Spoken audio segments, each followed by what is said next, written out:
देखिए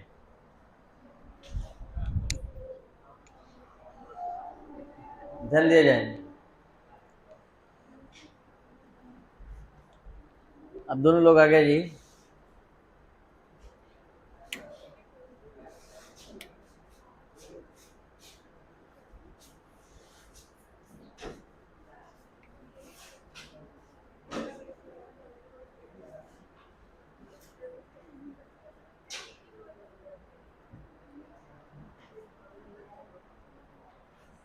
देखिए आज आप सभी स्टूडेंट पढ़ने जा रहे हैं de Broglie equation. De Broglie equation dual nature of matter से रिलेटेड है। तो फर्स्ट ऑफ ऑल आप सभी student dual nature of matter के बारे में जानेंगे। तो डुअल नेचर क्या होता है? डुअल इट मीन्स दो, मतलब दोहरी प्रकृति, दो कैरेक्टर, दो नेचर। मतलब एक ही सब्सटेंस पार्टिकल नेचर भी शो कर सकता है और वेव नेचर भी। तो डी ब्रोगली वो साइंटिस्ट है जिन्होंने पहली बार डी ब्रोगली ने डुअल नेचर का एक्सप्लेनेशन किया, कॉन्सेप्ट दिया। ये डुअल नेचर का मतलब होता है कि कोई भी पार्टिकल फास्ट मूविंग स्टेट में डुअल कैरेक्टर रखता है, मतलब पार्टिकल कैरेक्टर के साथ साथ वो वेव कैरेक्टर रखता है। पार्टिकल भी होता है और वेव भी। इस बात को समझाने के लिए यहां हम कुछ अलग से एक्सप्लेनेशन दे रहे हैं, जरा ध्यान दिया जाए। जैसे सबसे पहले डी ब्रोगली का जो स्टेटमेंट है वो ये है कि कोई इलेक्ट्रॉन जब फास्ट मूविंग स्टेट में होता है, न्यूक्लियस के चारों ओर सर्कुलर पथ पर, तो ये डुअल नेचर रखता है, दोहरी प्रकृति रखता है, और ये पार्टिकल के साथ साथ वेव भी होता है। तो according to de Broglie all substance in fast moving state has dual character. तो ये डुअल कैरेक्टर का मतलब दोहरी प्रकृति होता है, और दोहरी प्रकृति का मतलब कि पार्टिकल कैरेक्टर और वेव कैरेक्टर। जैसे आप सभी स्टूडेंट पार्टिकल कैरेक्टर का जजमेंट कैसे करते हैं? अब जानते हैं कि मैटर क्या है, पदार्थ क्या है, जिसे नापा जा सके, तौला जा सके, मेजर किया जा सके, जिसका अपना निश्चित मास हो, जिसमें एनर्जी कंटेन करने की क्षमता हो, तो आप उसको क्या कहते हैं? मैटर यानी पार्टिकल कहते हैं। तो पार्टिकल को भी रिकॉग्नाइज करने का सेम तरीका है। वेव नेचर, वेव को भी डिफाइन करने का वही जो आप जानते हैं कि 5 कैरेक्टरिस्टिक होना चाहिए: wave length, wave number, frequency, amplitude, wave velocity. ये 5 जिसमें होता है वो वेव कैरेक्टर रखता है। तो इनका कहना था डी ब्रोगली का कि इलेक्ट्रॉन पार्टिकल के साथ साथ वेव भी है, यानी कोई भी सब्सटेंस फास्ट मूविंग स्टेट में डुअल कैरेक्टर रखता है, पार्टिकल कैरेक्टर भी और वेव कैरेक्टर भी। लेकिन डी ब्रोगली का ये कॉन्सेप्ट हैवी पार्टिकल पर लागू नहीं होता है। क्यों नहीं लागू होता है? अगर हैवी पार्टिकल मोशन में होगा तो वहां नहीं लागू होगा डी ब्रोगली का डुअल नेचर। इस बात को प्रूफ करने जा रहे हैं हम मैथमेटिकल कुछ इक्वेशन से।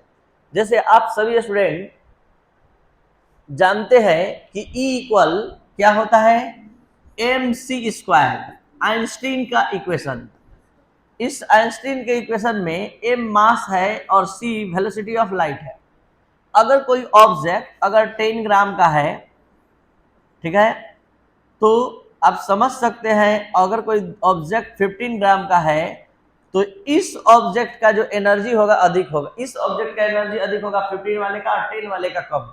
यानी मास जिसका कम होगा एनर्जी कम होगी, और मास जिसका अधिक होगा एनर्जी अधिक होगी। क्योंकि यहाँ मास मल्टीप्लाई में है, तो यहाँ मास जैसे जैसे बढ़ेगा वैसे वैसे एनर्जी का मान बढ़ेगा। क्या ये बात आप लोग समझ रहे हैं?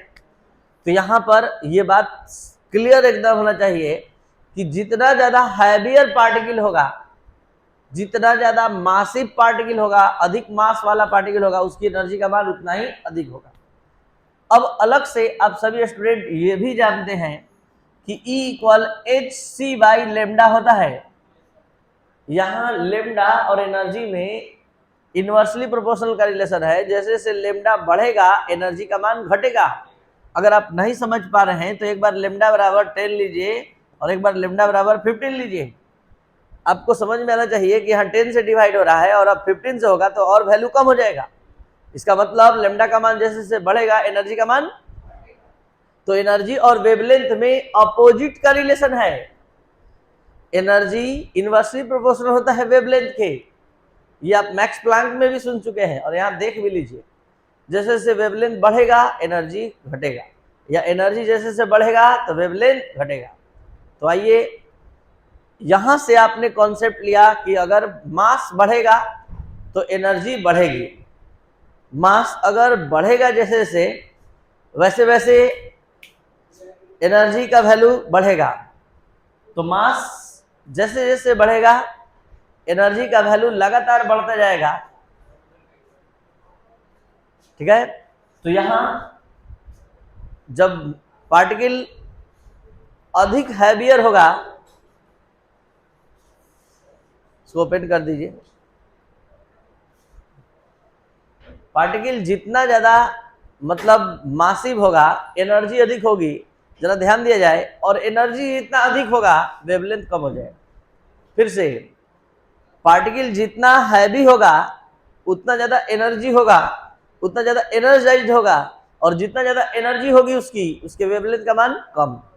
इतना कम कि दुनिया के किसी भी इंस्ट्रूमेंट से उसका वेवलेंथ हम नहीं मेजर कर सकते हैं। मेन कॉन्सेप्ट दे रहे हैं आज की क्लास का, आप सभी स्टूडेंट ध्यान देंगे। क्या हमने बोला कि अगर पार्टिकल हैवी होगा यानी मास अधिक होगा तो एनर्जी अधिक होगी। एनर्जी अधिक होगी तो वेवलेंथ क्या हो जाएगा? कम, क्योंकि एनर्जी और वेवलेंथ में अपोजिट का रिलेशन है। तो उसके वेवलेंथ को हम मेजर नहीं कर पाएंगे। तो वो हैवी पार्टिकल सिर्फ और सिर्फ पार्टिकल हो सकता है, वेव नहीं हो सकता है। यानी हम ये कहना चाह रहे हैं कि हैवी पार्टिकल अगर फास्ट मूविंग स्टेट में होगा तो वो केवल पार्टिकल हो सकता है, वेव नहीं। क्यों? क्योंकि देख लीजिए, पार्टिकल अगर हैवी होगा तो मास अधिक तो एनर्जी अधिक, एनर्जी अधिक तो वेवलेंथ कम। वेवलेंथ कम का मतलब वेवलेंथ मेजरेबल नहीं होगा। तो वेवलेंथ जैसे ही हटा तो वेव कैरेक्टर खत्म, और वेव कैरेक्टर खत्म तो उसको केवल हम क्या कह सकते हैं? पार्टिकल नेचर रखने वाला। लेकिन इलेक्ट्रॉन जैसे हल्के पार्टिकल का जरा बात करें, इलेक्ट्रॉन का मास कम तो एनर्जी कम, एनर्जी कम तो वेवलेंथ अधिक, वेवलेंथ अधिक तो आप एनर्जी वेवलेंथ मेजर कर सकते हैं। तो वेव कैरेक्टर उसका बच गया वहां, मतलब वेव कैरेक्टर उसका समाप्त नहीं हुआ, क्योंकि वेवलेंथ उसका मेजरेबल है, माप सकते हैं। तो हमने यही समझाया कि डी ब्रॉगली का कहना था कि कोई भी सब्सटेंस फास्ट मूविंग स्टेट में होता है तो डुअल कैरेक्टर रखता है। डुअल का मतलब दोहरी प्रकृति, डुअल कैरेक्टर का मतलब पार्टिकल कैरेक्टर के साथ साथ वेव कैरेक्टर। और पार्टिकल कैरेक्टर वही कैरेक्टर होता है जो आप एक मैटर का कैरेक्टर समझते हैं, यानी मैटर को ही पार्टिकल समझिए। और वेव कैरेक्टर का मतलब जिसमें अपना वेवलेंथ हो, एम्पलीट्यूड हो, फ्रीक्वेंसी हो। तो हमारा कहना है कि अगर कोई सब्सटेंस हैवी है, भारी भरकम है, तो वो केवल पार्टिकल कैरेक्टर रखेगा, वेव कैरेक्टर नहीं रखेगा। क्योंकि जब पार्टिकल हैवी होगा तो मास अधिक होने से एनर्जी अधिक, एनर्जी अधिक होने से वेवलेंथ कम हो जाएगा। लेकिन अगर पार्टिकल हल्का होगा तो मास कम तो एनर्जी कम, एनर्जी कम तो वेवलेंथ अधिक होगा, मतलब मेजरेबल हो। तो यहाँ हमने प्रूफ किया कि इलेक्ट्रॉन जैसे हल्के पार्टिकल के लिए ये डुअल नेचर ऑफ मैटर का कॉन्सेप्ट लग सकता है, अप्लाई किया जा सकता है डी ब्रॉगली का ये कॉन्सेप्ट। और डी ब्रॉगली का क्या कहना था अब आप समझने के लायक है। डी ब्रॉगली का यही कहना था कि all substance in fast moving state has dual character, particle character as well as wave character. कोई भी सब्सटेंस फास्ट मूविंग स्टेट में डुअल कैरेक्टर रखता है, पार्टिकल कैरेक्टर और wave character. In the case of heavier particle only particle character is considerable because its wavelength is short. Heavier particle के संदर्भ में केवल मतलब पार्टिकल कैरेक्टर की व्याख्या की जा सकती है, वेव कैरेक्टर की नहीं, क्योंकि इसका वेवलेंथ मेजरेबल नहीं होता है। But in the case of lighter particle like electron, particle character as well as wave character is considerable. मतलब इलेक्ट्रॉन जैसे हल्के पार्टिकल के लिए वेव कैरेक्टर के साथ, पार्टिकल कैरेक्टर के साथ साथ वेव कैरेक्टर को भी एक्सप्लेन किया जा सकता है, समझा जा सकता है। अब मेन स्टेटमेंट डी ब्रॉगली का आप सभी स्टूडेंट सुन लीजिए। डी ब्रॉगली का मेन स्टेटमेंट था कि इलेक्ट्रॉन जैसे फास्ट मूविंग माइक्रोस्कोपिक पार्टिकल का, इलेक्ट्रॉन जैसे फास्ट मूविंग माइक्रोस्कोपिक पार्टिकल का वेवलेंथ मोमेंटम के इनवर्सली प्रोपोर्शनल होता है। तो आप सभी स्टूडेंट जानते हैं मोमेंटम को p से रिप्रेजेंट करते हैं, तो लेमडा प्रोपोर्शनल टू 1/p। अब यहाँ प्रोपोर्शनल का साइन हटते ही एक कांस्टेंट आएगा, ठीक है, h को आप सभी स्टूडेंट जानते हैं क्या होता है, प्लैंक्स कांस्टेंट। और इस प्लैंक्स कांस्टेंट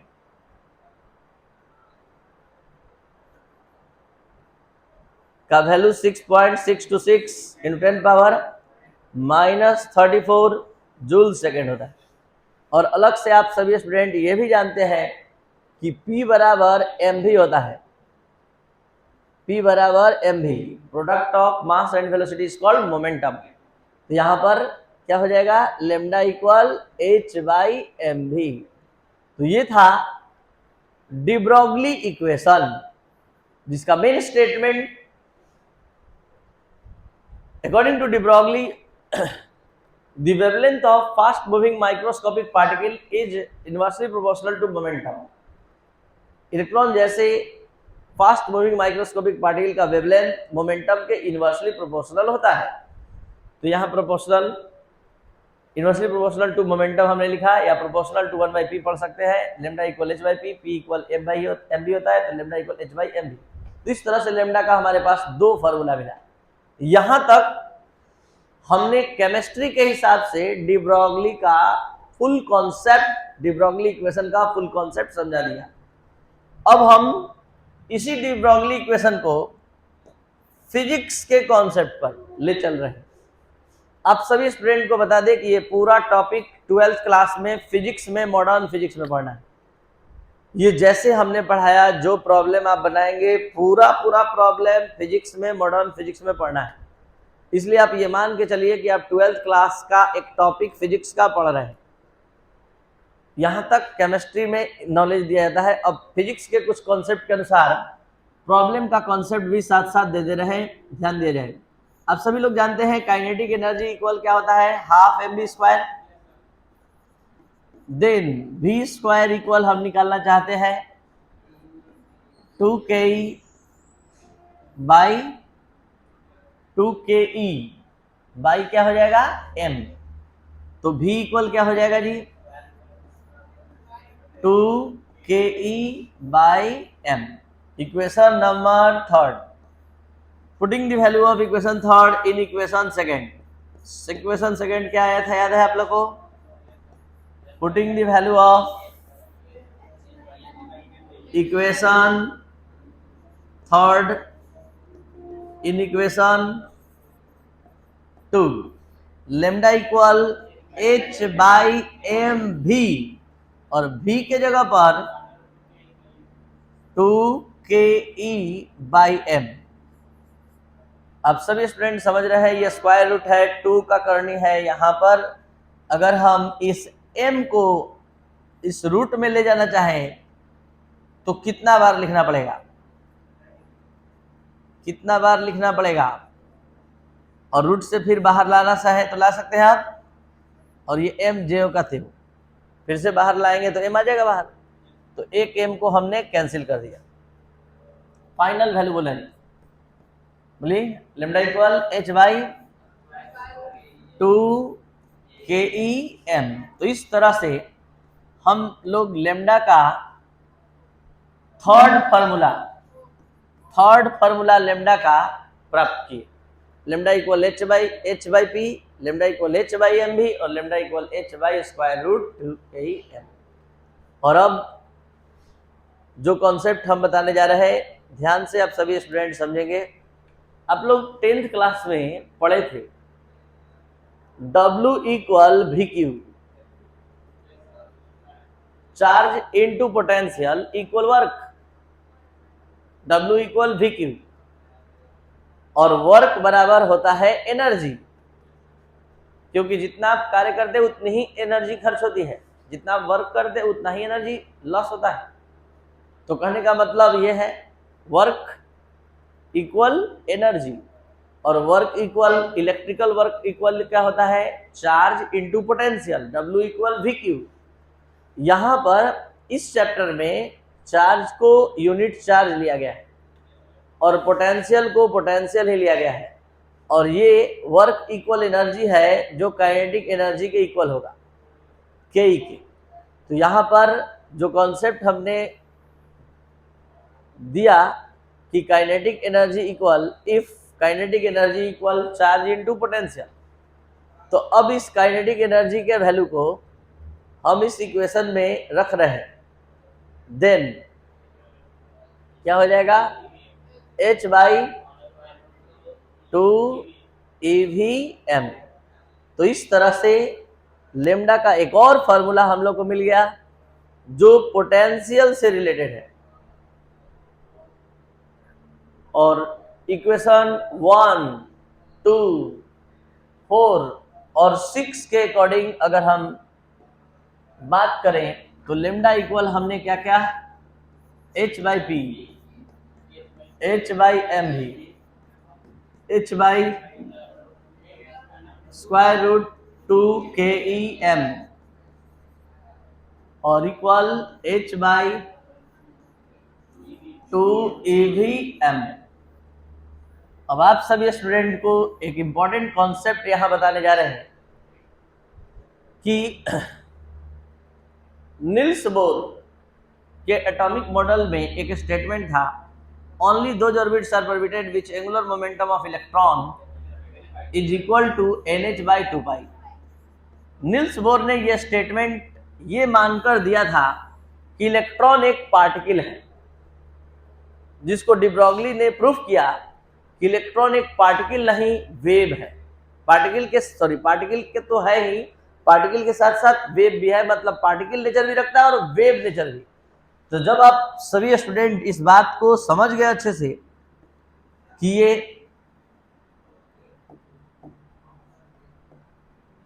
वेव नेचर भी रखता है, तो निश्चित तौर पर जब वेव नेचर भी रखता है ये इलेक्ट्रॉन, तो इलेक्ट्रॉन अब ऑर्बिट में अगर मूव करेगा तो crest trough like a wave motion करेगा। तो आज के बाद आप सभी अपने माइंड में चेंजिंग लाइए कि अभी तक आप मान के चले थे, बोर्स एटॉमिक मॉडल तक पढ़े तो इलेक्ट्रॉन को एक पार्टिकल मानकर चले, अब मानकर चलेंगे कि इलेक्ट्रॉन पार्टिकल के साथ साथ वेव भी है, जिसको डी ब्रॉगली ने प्रूफ किया और ये भी बता दिया कि नील्स बोर का ये इक्वेशन केवल पार्टिकल नेचर पर नहीं बल्कि वेव नेचर को भी एक्सप्लेनेशन करता है, यानी इलेक्ट्रॉन के पार्टिकल नेचर और वेव नेचर दोनों को एक्सप्लेन करता है, भले नील्स बोर को पता नहीं था। ये बात आगे चल के हम प्रॉब्लम बनाते हुए इसको प्रूफ करने जा रहे हैं कि नील्स बोर का ये जो आप देख रहे हैं इक्वेशन, ये वेव नेचर को भी एक्सप्लेन करता है।